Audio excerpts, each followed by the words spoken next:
નમસ્કાર, આપ જોઈ રહ્યા છો યુટીસી ન્યૂઝ. દેશના પૂર્વ ઉપ પ્રધાનમંત્રી લાલકૃષ્ણ અડવાણીને ભારત રત્નથી સન્માનિત કરવામાં આવ્યા છે. તેમના નામની જાહેરાત ખુદ દેશના વડાપ્રધાન નરેન્દ્ર મોદીએ કરી છે. ત્યારે વડોદરામાં જયાબેન ઠક્કર, જે વડોદરાના પૂર્વ સાંસદ છે, તેમનો ખૂબ લાંબો સમય લાલકૃષ્ણ અડવાણીની સાથે કામ કરીને વીત્યો છે. આજે આપણે તેમની સાથે વાત કરીશું કે લાલકૃષ્ણ અડવાણી, કેમ કે તેમના વિશે જો વડોદરામાં જો સૌથી વધુ કોઈ જાણતું હોય તો એ સાંસદ પણ સાથે રહ્યા છે, સંગઠનમાં પણ રહ્યા છે. અને આજે આપણે લાલકૃષ્ણ અડવાણી વિશે વાત કરીશું અને એવી વાત કરીશું જે અત્યાર સુધી ફ્લોર પર નથી આવી. જયબેન, તમારું ખૂબ ખૂબ સ્વાગત છે. અને ભારત રત્ન લાલકૃષ્ણ અડવાણી, હવે એવું આપણે કહી શકાય. બિલકુલ. બેન, અડવાણી વિશે બધા લોકો જે જાણે છે કે એક નેતા અને એક રામ મંદિર માટે રથયાત્રા કાઢી અને સંગઠનને મજબૂત કર્યા અને ઉપપ્રધાનમંત્રી સુધી એ રહ્યા. એવું શું છે લાલકૃષ્ણ અડવાણીમાં કે જે આજે પણ આપણે એમને યાદ કરી રહ્યા છે, એમના વિશે ચર્ચા કરી રહ્યા છે? એવી કોઈ વાત જે ખરેખર આ ચર્ચાને સાર્થક કરે છે? એક તો અડવાણીજી નું વ્યક્તિત્વ ખૂબ સાદગીપૂર્ણ, સરળતાવાળું અને ડાઉન ટુ અર્થ, એકદમ જમીની નેતૃત્વ રહ્યું. એટલે જેટલી હાઈટ હતી, તપશ્ચર્યાની રીતે કહો કે એક રાજધર્મ નિભાવતા નિભાવતા આટલા ઉચ્ચ કોટી સુધી પાર્ટીને લઈ જવાવાળા વ્યક્તિત્વ તરીકે ગણો. અટલ અડવાણીજીની જોડીએ જે સંઘર્ષ કર્યો અને એ સંઘર્ષ કરતા કરતા આજે ભારતીય જનતા પાર્ટીનું જે સ્વરૂપ છે એમાં બહુ મોટું યોગદાન અડવાણીજીનું છે, અટલજીનું છે, બધા જ લોકોનું.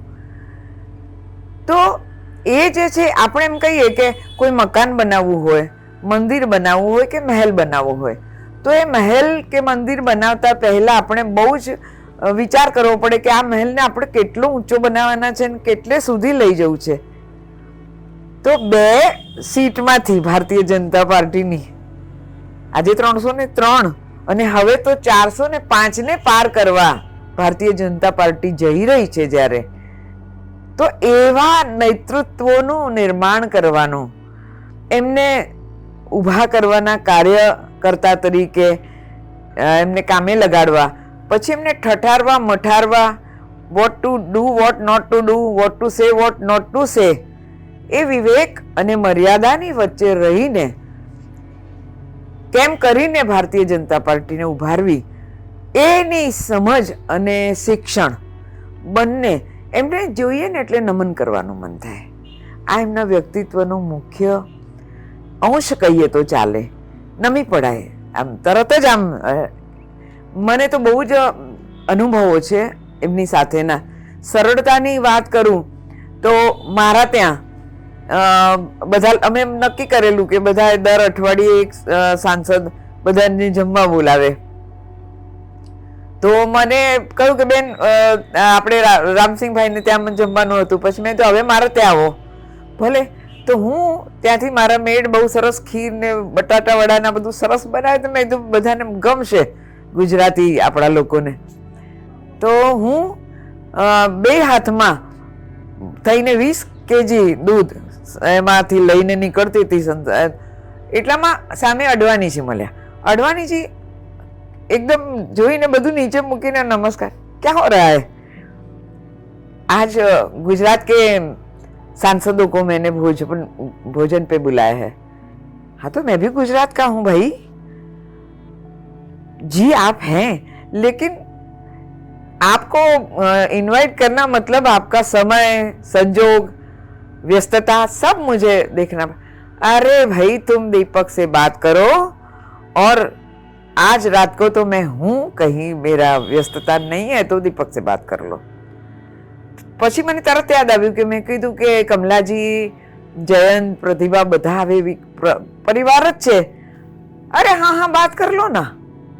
એટલી સરળતા. વિચાર કરો કેટલી એમની હાઈટ, અને એક સાંસદ તરીકે તો એક નાનું બચ્ચું કહેવાય એમની પાસે. હું તરત જ દીપકભાઈ પાસે ગઈ, બધું એક બાજુ પર મૂકી, મેં ત્યાંની બેનને સોંપીને મેં કીધું તું રાખ ભાઈ. દીપકભાઈને વાત કરી, દીપકભાઈએ જોઈ લીધું शेड्यूल. बेन कोई बात नहीं आएंगे. मैं तो मुझे कमला जी से हाँ हाँ कर लो, फोन लगा के बात कर लो. कमला जी ने जयंत ने बधाने कहूँ कि नहीं नहीं जरूर आएंगे, दादा आ रहे हैं, दादा आ रहे हैं. આવે હવે પછી તો ની આવવાની જેવી નોંધ થઈ એવું મારા ત્યાં સીધા ડોગ સ્ક્વોડ ને બધું પહોંચવા માંડ્યું. સ્વાભાવિક છે કે એ આવવાના છે તો બધું જોઈએ. હું જઉં એ પહેલા તો બધું તામઝામ ચાલુ થઈ ગયું. તે વખતે આપણા એ છે કે તે બધા કાશીરામભાઈ અને એ બધા મંત્રીઓ, તો આને બધાને મેં કીધું ભાઈ દાદા આવી રહ્યા છે. શું વાત કરો છો, દાદા જમશે નહીં? મેં કીધું મને તો કીધું શું બનાવવાના છો એવું પણ પૂછ્યું. તો ખમણ બનેગા કે નહીં એવું પણ પૂછ્યું. અરે મેં કીધું ભાઈ હા હા ખમણ નહીં બનેગા, બટાટાવાળા બનેગા. આટલી સરળતા. આવ્યા, સરસ મજાનું ત્યાં વાતાવરણ બન્યું એમના આવવાથી. એક મારો પણ, અને હું તો જાણે આમ એમ થઈ ગઈ કે મારા ત્યાં જાણે આ બધા છે ને બહુ તપશ્ચર્યા કરી છે. અમારા નરેન્દ્રભાઈ મોદીજી કહો કે અટલજી અડવાણીજી અને બધા ઋષિગણ જેને હું આજે પણ સપ્તર્ષિઓ માનું છું, અમારા RSSના બધા, જેમણે આ રાષ્ટ્રચિંતન અને રાષ્ટ્ર પ્રેમને ઉભાર્યો આ બધામાં, અને એક તિતિક્ષા ઊભી કરી કે ભારત માતા એ એક વખત जहाँ डाल डाल पर सोने की चिड़िया करती है बसेरा, वो भारत देश है मेरा. तो क्यों ना फिर से वो भारत देश बने जहाँ डाल डाल पर सोने की चिड़िया, मतलब पूर्ण वैभव से, पूर्ण सुख शांति से हरा भरा ऐसा अखंड भारतवर्ष का राष्ट्र बनना चाहिए, हिंदू राष्ट्र बनना चाहिए. तो ये सारी बातें हैं वो सबको पिलाई गई. और इसमें से हमारे एक नरेंद्र भाई मोदी, इनकी भी एक बात बहुत अच्छी है. જ્યારે અહીંયા કેશુભાઈ આપણા એ પણ મહામના, એમને પણ વંદન અમે કરીએ છીએ કારણ કે સરળતાનો એ પણ સાગર હતા. પણ ક્યાંક ને ક્યાંક એક વાતાવરણ બન્યું હતું એ વખતે કે આ વખતે કદાચ એન્ટી ઇન્કમ્બન્સી આવે અને સીટ્સ ઓછી આવે અને એ માટે ચિંતા કરવી જોઈએ. મહત્વની વાત આપને હું કહેવા માંગુ કે અટલજી અડવાણીજી શીર્ષસ્થ નેતૃત્વ તે વખત હતા. હું આમ સંસદના એમાં એન્ટ્રી કરું અને જેમ આપણે બેઠા છે એમ એક સોફા આમ મૂકેલો હતો, એના પર અટલજી એકદમ એમને જોઈએ કેવું થઈ જાય, પ્રધાનમંત્રી બેઠેલા હોય અને આપણે એન્ટ્રી કરતા હોય ને એકદમ એમને જોઈએ, મસ્તીથી એમ કંઈક હાથમાં વાંચવાનું પુસ્તક હતું અને બેઠા હતા. એકદમ બધું મૂકી બાજુ પર ને નમન કર્યા મેં. તો क्या हाल है, गुजरात में क्या हो रहा है, बड़ौदा का संगठन कैसे चल, अरे सीधा प्रश्न. આ વિશેષતા એક જગ્યાએ બેસીને પણ કોણ ક્યાંથી છે ને ક્યાં એની મને શું પ્રશ્ન કરવાનો, પછી સુનાઈ દે રહા है अटल जी नो प्रश्न, ऐसा सुनने में आ रहा है कि कुछ तो ठीक नहीं चल रहा है. तो मैं कीधु कि आप सही कह रहे हैं, लेकिन इस बात को अगर मुझे आपसे करना है तो मुझे थोड़ा समय चाहिए, 10-15-12 मिनट से ज़्यादा नहीं लूंगी. हाँ, अडवाणी जी से बात करो और बताओ. સી આ જે સિમ્પલીનેસ છે અને કિનનેસ છે કે મારું રાષ્ટ્ર તો છે પણ મારું ગુજરાત અને આમાં ક્યાંક થોડી હલચલ છે તો શું કરાય. તો મેં નમન કરીને કીધું હું વાત કરી લઉં છું. सीधी हूँ अडवाणी जी पास गई. तो अडवाणी जी ऐसे प्रश्न पूछा अटल जी ने और बताया है कि जो भी है आपको बताना चाहिए, तो मुझे भी आपसे बात जी बिल्कुल कल आ जाइए, 10:30 बजे अपन बैठते हैं. અને ત્યાં મેં ગુજરાતની આ વાત કરી કે ભાઈ બધું બરાબર છે, પણ ક્યાંક તો કંઈક મનને દુઃખ પ્રજામાં છે અને આપણે બહુ જ ઓછી સીટ આપણને મળશે, માટે આપણે ચિંતા કરવી જોઈએ અને ક્યાંક જે કંઈ કરવું પડે એ શીર્ષસ્થ નેતૃત્વ કરે એવી મારી પ્રાર્થના છે. પછી એમણે બધું પૂછ્યું સરકાર વિશે, આમ તેમ બધું મને જે ખબર હતી એ મેં બધું કીધું. પછી એટલી વારમાં हाँ एमने पूछू कि भाई बराबर है, लेकिन सारे आरएसएस से हैं तो एकदम और बुजुर्ग है, तो कैसे करना थोड़ा सोच रहे हैं, मतलब एवी રીતે વાત કરી. तो मैं कीधु कि वो आपका विषय है, लेकिन कुछ ना कुछ तो करना पड़ेगा. और तभी ऐसे एमनी स्टाइल હતી આમ, लेकिन अगर चेंज करें तो फिर किसको कमान सौंपना चाहिए. तो एक है व्यक्तित्व जो पूरे गुजरात की नस नस को पहचानता है, एक एक गांव, एक एक गली उन्होंने देखी हुई है, और ऐसा व्यक्तित्व है गुजरात की नस जिसके हाथ में है, उसके बारे में ऐसे मेरे सामने देखने लगे. और बजर हुई 11 बजे की, એટલે અમારે સંસદમાં જવું પડે, બેલ વાગે એટલે કોરમ બેલ, ચલી જાના પડે, ચલી કલ મિલતે હૈ. હવે પ્રશ્ન કોણ પર અટક્યો, એટલે પછીથી મારે જે નામ કહેવાનું હતું એ પણ ત્યારે મહામંત્રી તરીકે ગુજરાતના વ્યક્તિ, આપને ખ્યાલ આવી ગયો હશે કે કોણ, માન્ય નરેન્દ્રભાઈ મોદી, દિલીપ સંઘાણી ત્યાં રહી. મેં ઘરે આવીને ભરતભાઈ સાહેબને ફોન કર્યો કે આજે આપણે ચિંતા કરી શીર્ષસ્થ નેતૃત્વએ, અને એમ કહ્યું કે નહીં નહીં, कुछ तो हमें भी मालूम हुआ है कि सोचना पड़ेगा. તો મેં કીધું કે આવી રીતે નામ પૂછ્યું, તો મેં મારે મનમાં એક નામ હતું, મેં એમ થયું કે આ કહેવું જોઈએ. તો મેં કોણ, તો કે નરેન્દ્રભાઈ મોદી.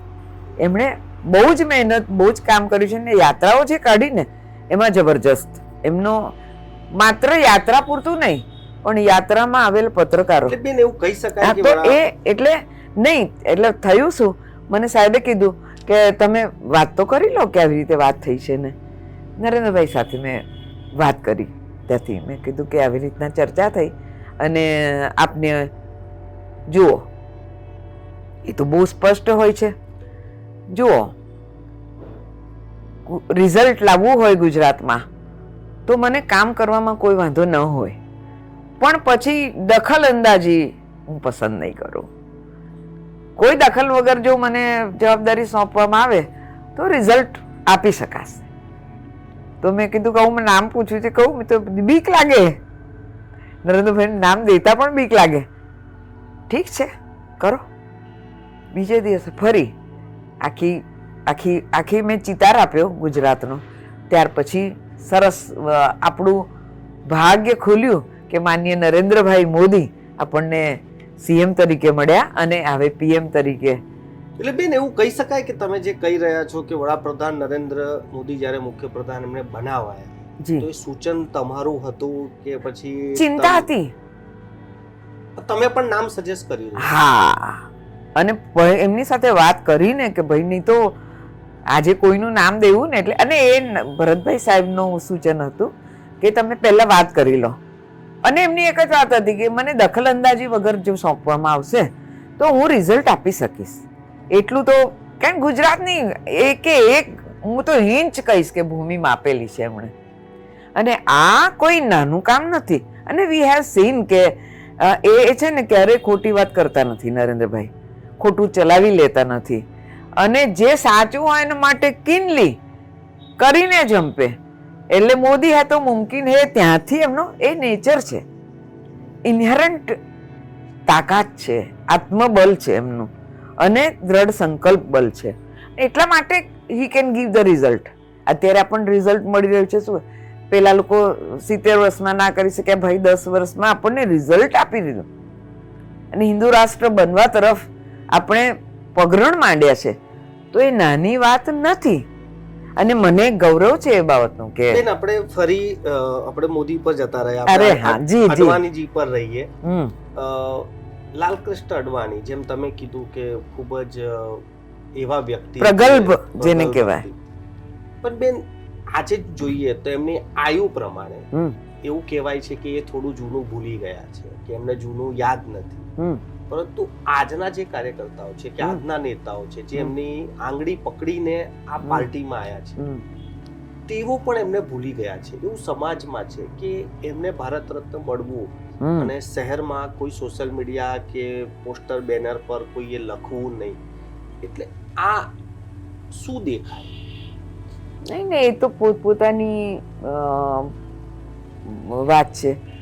મને જેવું આ ખબર પડી ને તરત જ ઇન્સ્ટાગ્રામ પર અભિનંદન, અને મારે તો એક લાઈનમાં મેં લખ્યું છે, યહી સમય है, सही समय है, सही व्यक्ति द्वारा सही व्यक्ति का सही समय में उचित सम्मान गौरव की बात है. અમે ઇન્સ્ટાગ્રામ પર મૂક્યું છે. કેમ કે બહુ સાચી વાત છે ભાઈ. પગથિયા આમ આમ આમ આમ ચડાય, અને એ નરેન્દ્રભાઈને ખબર છે, હી નોઝ એવરીથિંગ.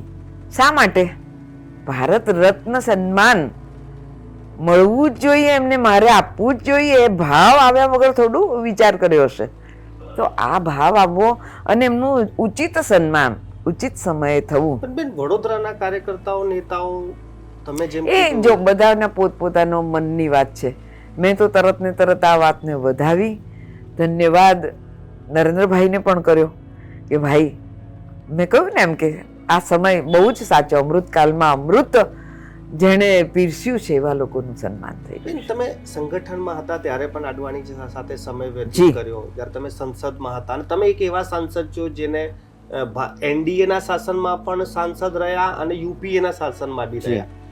સંસદમાં તો રોજ મુલાકાત થતી હશે કે ભાઈ આવું જવું કેમ? હા હા, અડવાણીજી ગાંધીનગરથી સાંસદ હતા, ગુજરાતીમાં વાત કરે? હા ચાલે ચાલ, ના ના ના, એ વાત કરે ગુજરાતી? એમ ના, હિન્દીમાં વાત કરતા, પણ ગુજરાતી પૂરું બરાબર સમજતા હતા.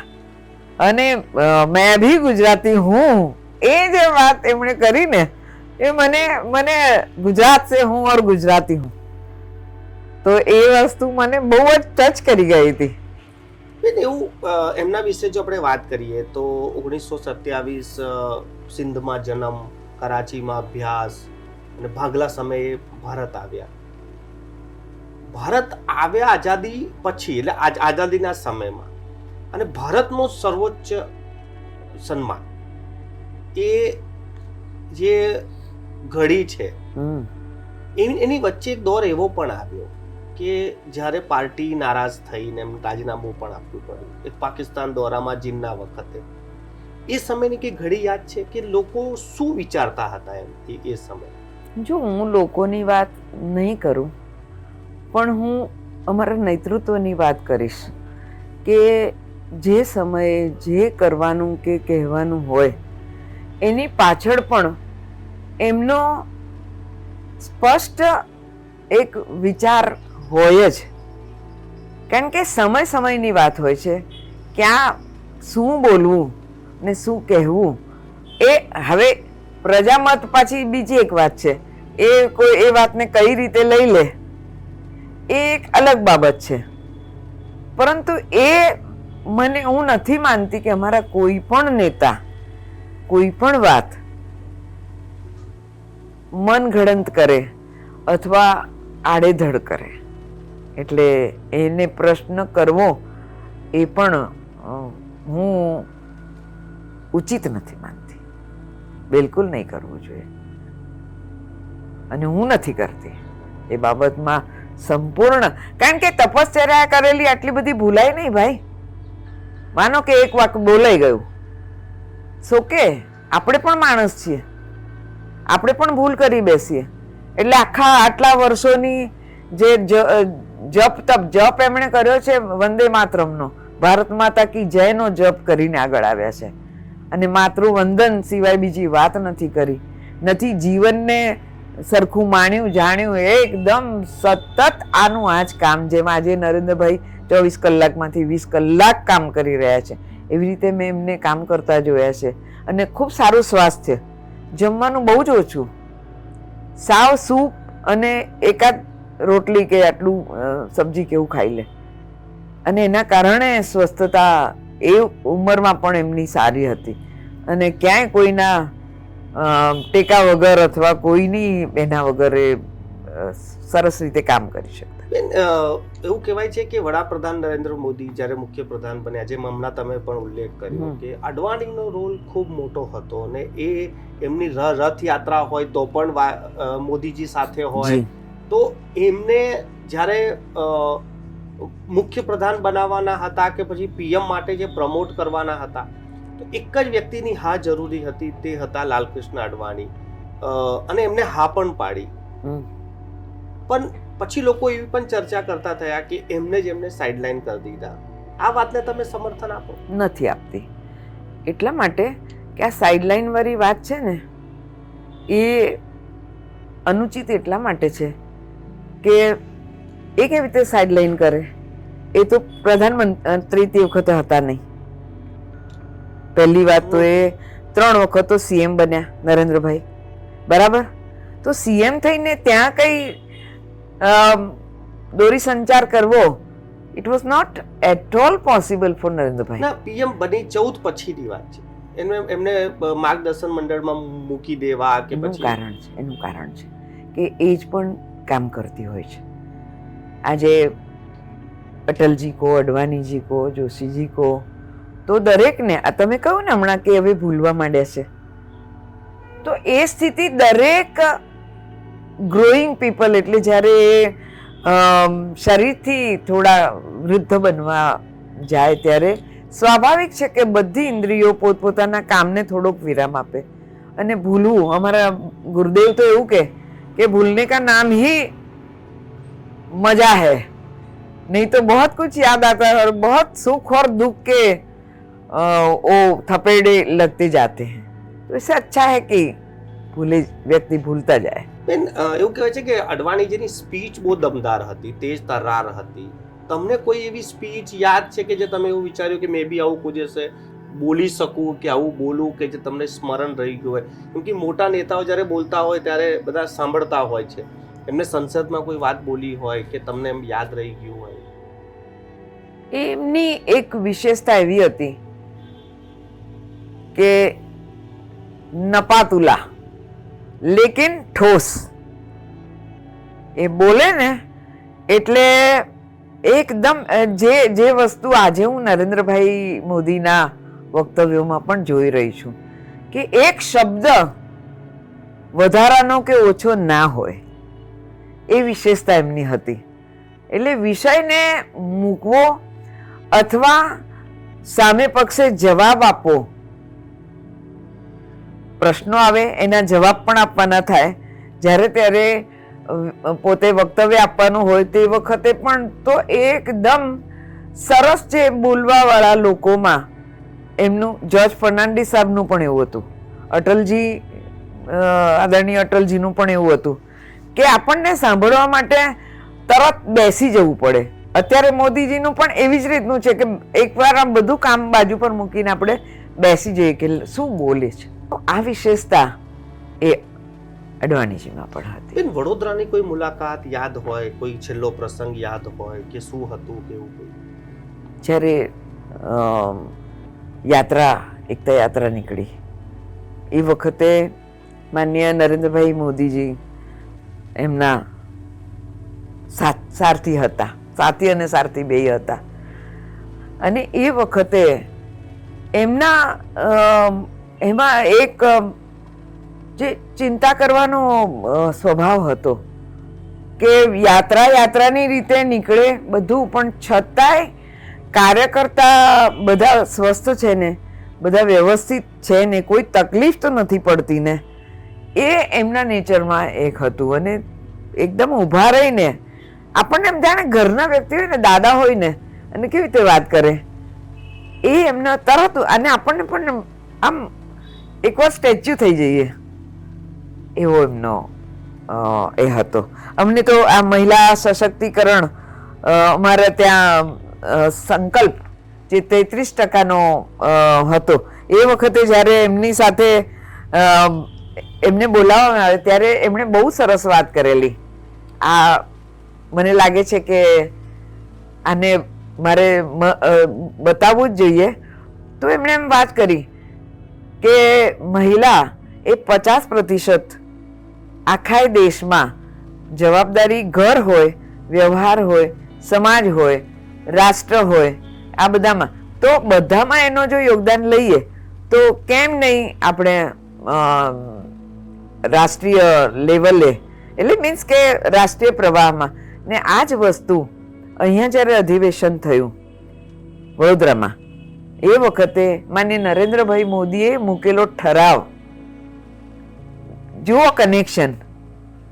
એમણે આ ઠરાવ મૂકેલો કે ડિસિઝન મેકર્સ શા માટે મહિલા ન બને, શા માટે એને જવાબદારી આપીને એને આગળ ન લાવવામાં આવે. જો એ આ ધારામાં આવશે ને તો ઘણી બધી વાતો સરળ થઈ જશે. સરપંચ, ઉપસરપંચ, તાલુકા પંચાયત, જિલ્લા પંચાયત, વિધાયિકા, સાંસદ, આ બનવા જ જોઈએ બહેનો અને આવવા જોઈએ. તો એક વસ્તુ એમના મનમાં હતી, નરેન્દ્રભાઈના ને અડવાણીજીના, કે બહેનો આવશે ને તો એક તો સરળતાથી તકલીફો સમજશે, કરપ્શન ઓછામાં ઓછું રહેશે, એમ લગભગ નીલ, અને સરળતા, પ્રેમ અને ભાવ હોવાના કારણે એ આખા જવાબદારીને પોતાના ખબર અને કરશે જ. એ ઘર સંભાળે છે તો સત્તા કેમ ના સંભાળે. આ એમના તે વખતના ભાષણ, ને તે વખત હું મહામંત્રી હતી અને અમારા કિરણ મહેશ્વરી એ પ્રમુખ હતા રાષ્ટ્રીય, ઓલ ઇન્ડિયા. એટલે આ જે વાતો છે ને, આ કોઈ એક રાતમાં કશું નથી બનતું. ન રામ મંદિર, ન ઠરાવો બધા, ન ભારત રત્ન એમને આપવાનું. તો આ અનેક, હું તો કહું છું જન્મોના પુણ્ય હશે. અને આ જન્મનું તો આટલી તપશ્ચર્યા કરી જ છે. તો ગજબની, મને તો ગૌરવ, આનંદ બંને માટે થાય છે. માનનીય નરેન્દ્રભાઈ મોદી માટે પણ થાય છે કે સમયસર એમને આ રીતનું સન્માન કરીને નવાજવા. તો અને એમણે માત્ર એમને નહીં, કેટલા બધાને શોધીને કે જેણે પોતપોતાની પાર્ટી માટે, પોતપોતાના એના માટે, રાષ્ટ્ર માટે કંઈક કર્યું છે. તો બંનેને વંદન કરું. બેન, કેવી રીતે લોકો શું કરે આના માટે, કેવી રીતે સેલિબ્રેટ કરે? એક તો નમન થઈ ગયું, મારાથી જે થયું એ હું વાત કરું છું. અને કમળ અમારું નિશાન છે, પણ અમારું હૃદય કમળ આમ ખીલી ઉઠેલું 16 કળાએ કે વાહ ક્યા વાત હે. અને મારા તો મનમાંથી 3 વાર ધન્યવાદ, ધન્યવાદ, ધન્યવાદ માન્ય મોદીજી, ખૂબ સરસ કામ આપે કર્યું છે. શત શત નમન, આ શબ્દ મારા ઇન્સ્ટાગ્રામ પર પણ મેં મૂક્યા છે. શત શત નમન, વંદન બંને મહાનુભાવોને કે જેણે यही समय है, सही समय है, सही व्यक्ति द्वारा सही व्यक्ति का सही सम्मान. धन्यवाद, धन्यवाद, धन्यवाद. ये बात. અને આ માન્ય મોદીજીની વિશેષતા છે. કેશુબાપાને ત્યાં લીલાબાનું જે મરણ થયું એ વખતે દીકરો હોય ને, સીએમ હતા, એક દીકરો કેવી રીતે સંભાળી લે માતા પિતાને, આ ભૂમિકા મેં જોઈ છે. એકદમ અડીખમ ઉભા રહેલા બાપા. બા જવાનું દુઃખ અમને પણ છે, પણ બિલકુલ નબળા પડવાનું નથી, બિલકુલ હારવાનું નથી. અમે તમારી સાથે છે. નોટ ઓનલી એમના, આ તો નરેન્દ્રભાઈની જ્યારે વાત કરીએ ને ત્યારે આપણી અહીંયાની એક કાર્યકર્તા બેન અને કાર્યકર્તા RSS નો ભાઈ, એમનું નિધન થયું એટલે તરત જ નરેન્દ્રભાઈ રોકાઈ ગયા આવીને, ને રાત્રે રોકાણ કરીને એમણે કીધું કે ભાઈ હવે તારી પોતાની, તું તો પાછી આવેલી દીકરી હતી, એટલે એમ કે તારી વ્યવસ્થા શું છે, બીજું આગળ પાછળનું શું, એટલે તારે જે કંઈ સાચવવા જેવું હોય મને કહે, અને અમે છીએ, તું બેટા ચિંતા ના કરીશ. એટલે સહી સમય પર સહી વ્યક્તિ કા સહી સન્માન. સલામ માન્ય નરેન્દ્રભાઈને, માન્ય અટલજીને, માન્ય અડવાણીજીને અને અમારા આ આખા માર્ગને પ્રશસ્ત કરનાર અમારા બધા જ RSSના ઋષિમંડળને, અને હું તો નરેન્દ્રભાઈને અને અટલજી અડવાણી આ બધાને રાજર્ષિ કહું છું. કેમ કે એવી જગ્યાએ રહ્યા પછી પણ એટલી બધી મનની સંયમિતતા છે એ લોકોની કે કામ કરી અને પછી બીજા કામે લાગી જાય. કોઈ જાતની માનની કે કોઈની લાલસા નહીં કે કોઈ મને શું કહેશે. આપણે જોઈએ છે બધાને કે આ કરવાનું છે એટલે કરવાનું છે, ફ્રી. તો જોડાવું અને તરત ને તરત એમાંથી ડિસ્કનેક્ટ થવું, કનેક્ટ થવું અને ડિસ્કનેક્ટ થવું, આ પણ રાજયોગ છે. આ રાજયોગ અમારા શીર્ષસ્થ બધા નેતાઓને મળેલો છે, અને એ કદાચ આ રાષ્ટ્રને ફરીથી પરમ વૈભવના પરમોચ્ચ સ્થાન પર પહોંચાડશે, એમાં કોઈ શંકાને સ્થાન નથી. ખૂબ ખૂબ આભાર અમારી સાથે ચર્ચા કરવા માટે. આ હતા વડોદરાના પૂર્વ સાંસદ જયાબેન ઠક્કર, જેઓ પોતાના અનુભવ અને તેમની જે યાદો છે ભારત રત્ન લાલકૃષ્ણ અડવાણી વિશે તેઓ વાત કરી રહ્યા હતા. અને તેઓ જે રીતે આ ફીલ કરી રહ્યા છે તેવું જ ફીલ લગભગ તમામ ભાજપના કાર્યકર્તાઓ, નેતાઓ અને આમ જનતા પણ કરી રહી છે. કેમ કે લાલકૃષ્ણ અડવાણી હવે માત્ર ભારતીય જનતા પાર્ટીના નેતા નથી, પરંતુ તેઓ હવે ભારત રત્ન બની ગયા છે.